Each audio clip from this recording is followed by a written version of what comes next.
everyone, you're listening to the Tea with Tanya podcast, and I'm your host, Tanya Ambrose. I'm a public health professional by day and your average tea-loving millennial and content creator by night.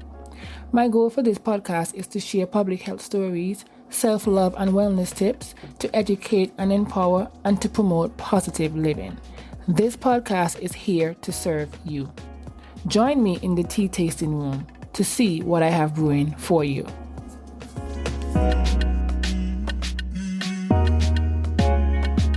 Hey everyone, welcome back to another episode of the Tea with Tanya podcast.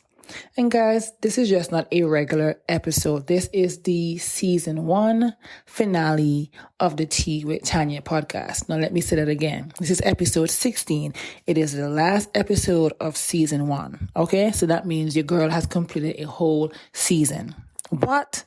Guys, I can't even begin to wrap my head around it.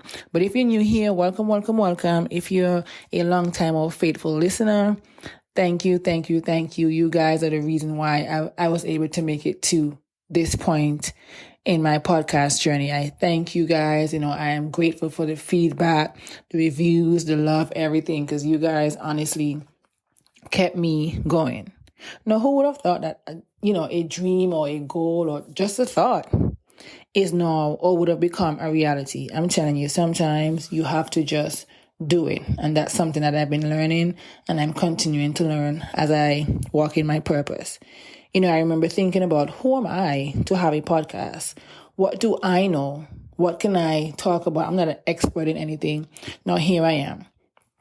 Through this podcast, I was able to be featured in a magazine spread here in Atlanta. I was able to be a guest on other podcasts and, be a speaker on different panels. And guys, let me just say, I don't think as I'm recording this podcast, I don't think I've even realized all what I've accomplished, the things that I would have written down in my manifestation book about what I want to achieve by a certain age. And to be honest, let me just say this right here. I have not achieved everything by the age that I said I was going to do, because if that was the case, child, things would have been going haywire right now in my life. But just to see the thing that I'm doing now, like I'm actually walking in my purpose. I know what it's like to walk in my purpose. I'm still learning, don't get me wrong, but just to see, what I've done. And my aunt told me, the same day I'm recording this podcast, she said to me, I think I posted something and I left out like a bunch of things that I should have put. And she's like, don't sell yourself short, because you've accomplished a lot.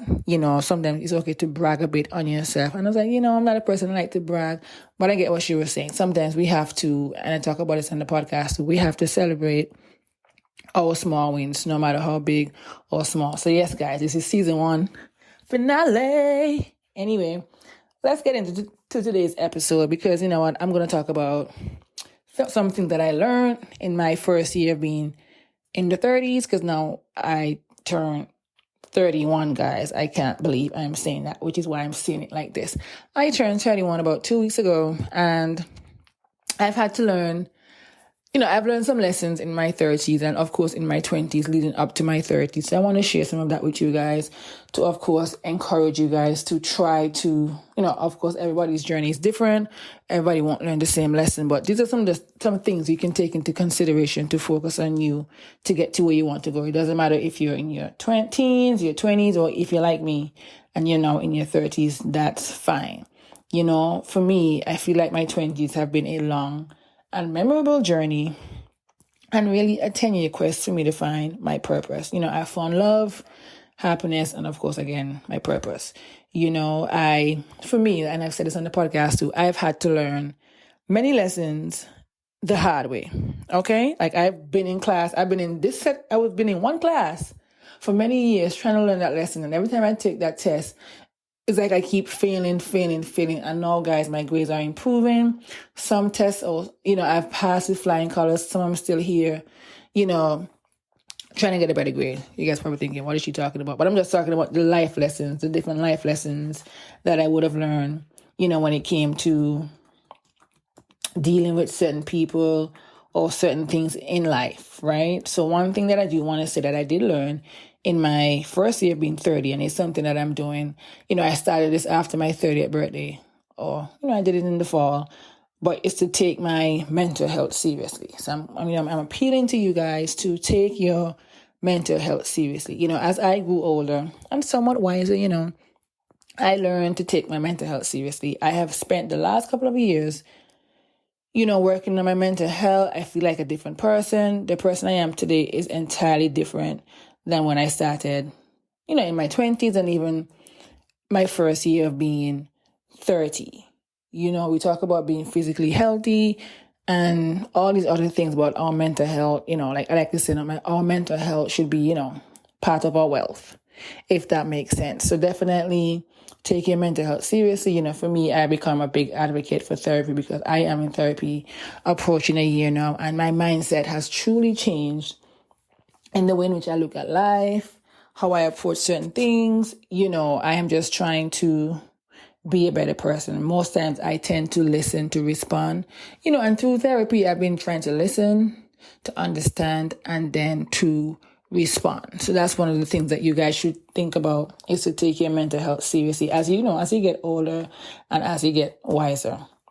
Of course, in my first year being 32, because I've lost some friendship too, or some friendships or some relationships are not the same. And while it did hurt me, or while I took it on for a while, losing sleep, stressing and these different things, I had to learn that not every friendship will last, and it's okay to evolve. Like for me, when I think about, the different things that I've been doing, and of course, some people, they act weird and these different things, it's okay to evolve and move on from certain friendship, especially if they're no longer aligned with your core values, people. Some people just are not good for you, even when we want them to be. So you got to be aware of people like that. And, it's perfectly fine. It's okay to go apart from some people, even those people who you've known for most of your life. Because that's, to me, I always think about, I've known this person for X amount of years. But sometimes, they don't deserve to be in this chapter of your life. And that's okay. It doesn't mean that, you don't love them or anything, but, you can love people from afar. And another thing, guys, it is okay to say no. This is something that I've echoed time and time again in several episodes of this podcast. It is okay to say no. You can't keep living to please others. And that is one of the lessons, guys, that I'm still here learning. But I'll tell you this, I have improved on my grade when it comes to saying no to people. Because me, guys, in the past, before, I'll drop everything that I'm doing to go cater to somebody else's need. I'll give my last dime to cater to somebody else's need. And when it was my turn, it was like crickets. There's nobody, I don't even know. There was just nobody there to help me. Or there's always a select few. But it's okay to say no. When you say no, you're protecting your peace, you're putting yourself first, and, and you're taking care of your mental health as well. You no longer have that stress of trying to please everybody. So that is a lesson that I've learned, but I need to improve my grade on that, because really and truly, it's just not, we can't say yes to everything. And I get the idea of wanting to be there for everybody, but, I have this savior complex too that I'm trying to get rid of. But it takes discipline to say no, but at the same time, remember that you come first. You come first, always. Another big thing that I'm learning day in, day out, that I've had to even learn recently, as recent as last week, is that, age has no limit on when you can achieve your goals. I want to say this again. Age has no limit on when you can achieve your goals. It's okay to follow your dreams, even though others may not support it. Once you believe in yourself, that's all that matters. I personally have big plans in my life, and the ultimate goal is for me to be successful at what I do and the different things that I'm a part of. Right? From my experience, the journey to accomplishing even one goal will be met with stumbling blocks. But everyone's idea of success is different, and it's important that you guys listening here, know that. I had this thing, by the time I was 30, I would have been a nurse, travel nurse, living my life, married, with my house, all these different things. And I've had to make the adjustment and realize, girl, when you made these plans, first of all, you were young. You didn't even know what adulting was. And let's be real, we all know adulting sucks. So definitely, I'm still on the quest to get my nursing degree, building my nonprofit, growing this platform, this podcast platform and these different things. So really and truly, age has no limit on when you can achieve your goals. I remember being in class in undergrad with someone who was 60 trying to get their bachelor's degree. And, it was in that moment, I'm like, you know what, Tanya, you're here beating up yourself because you haven't done something and you see your peers, they would have done it. But no, age has no limit on when you can achieve your goal. There's going to always be an alternate route to achieving your goals. And you best believe you will get there when you need to. Always remember as well, spirituality and wellness are important. Manifestation, meditation, and journaling have made me become more in tune with myself. I've always been a church girl, guys. But in the latter part of my 20s and even in my 30s, I've been more intentional about growing in my faith. I've been praying more, just really and truly getting to know myself. Right, guys?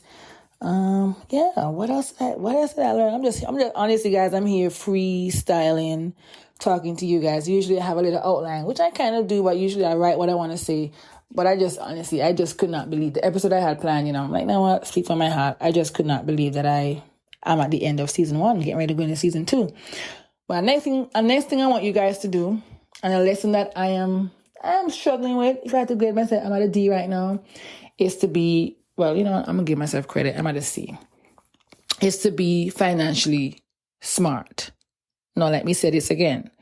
Be financially smart.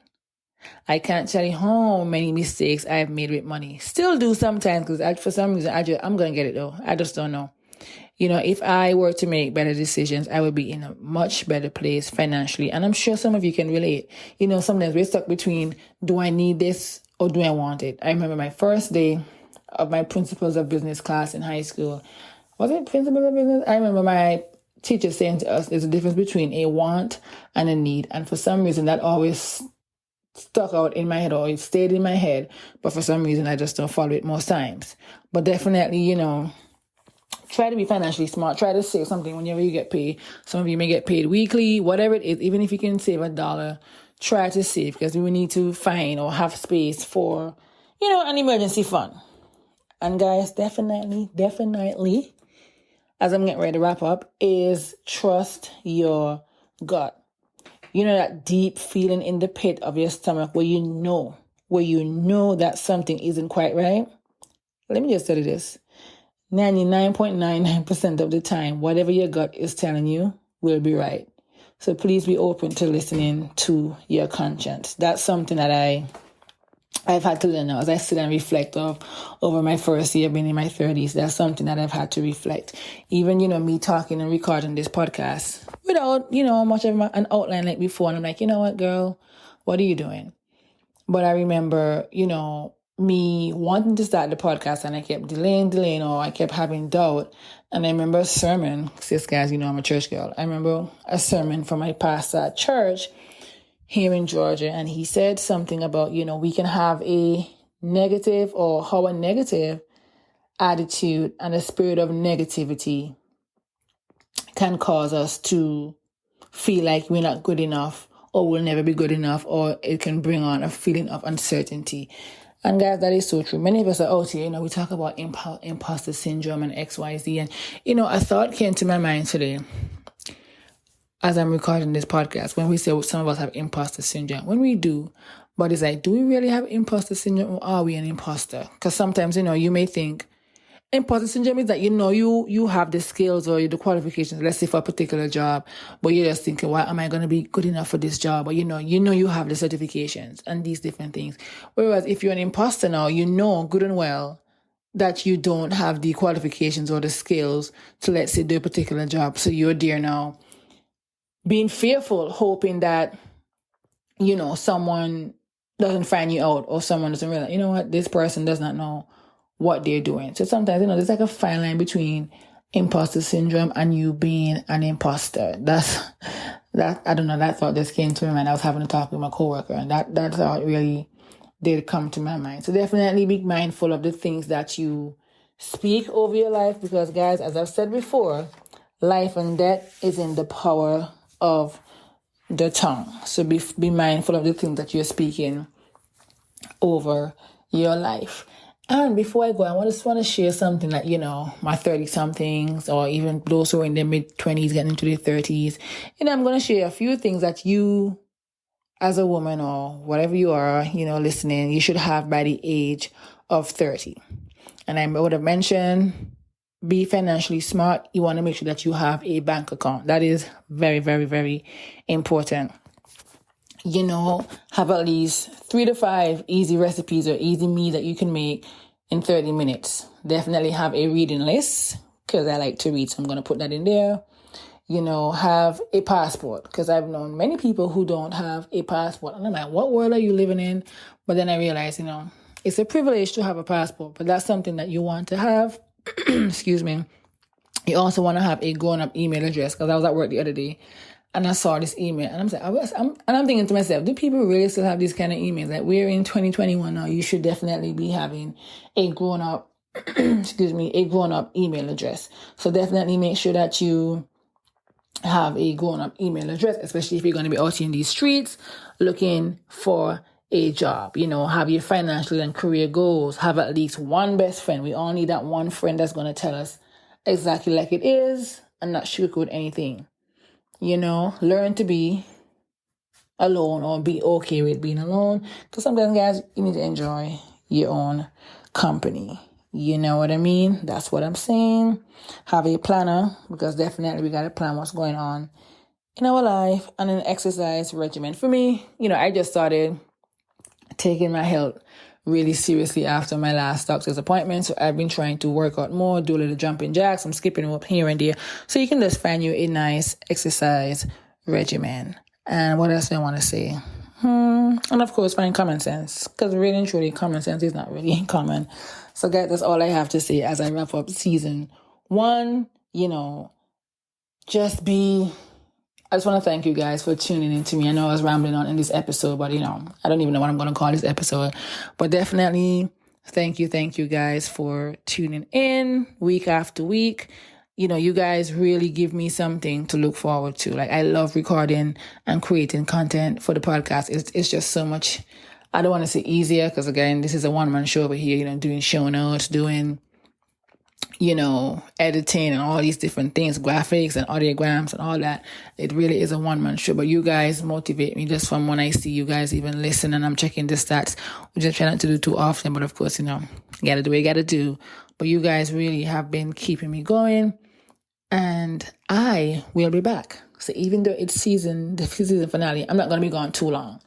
I am not going to be gone too long. I'm just going to be over here, planning, plotting, recording, editing, all these different things for you guys. And I'll probably I'll most likely go live again because that's where I started. I started on Instagram Live. So you'll probably see me pop back in on Instagram before the season 2 premiere of the Tea with Tanya podcast. So definitely want to thank you guys once again. And I'll definitely see you in the tea tasting room very, very, very soon. And of course, guys, before I go, if you want to support, make sure you guys are listening to these old episodes, sharing them with a friend, somebody that you think can benefit. Share, of course, subscribe, leave me a review and rate me over this little short break so that, you guys can help me accomplish my goals and definitely spread the word so other people can be in the tea tasting room with us. So definitely make sure you're sharing these older episodes. And if you're looking for ways that you can support my nonprofit, Squad Life Cares, you guys can donate to our period poverty program and our backpack literacy program by donating via PayPal, or you can use or order something from our Amazon wish list, which I'll definitely share in the show notes. So once again, thank you. And I'll see you guys back here very, very soon in the tea tasting room. Until then, bye.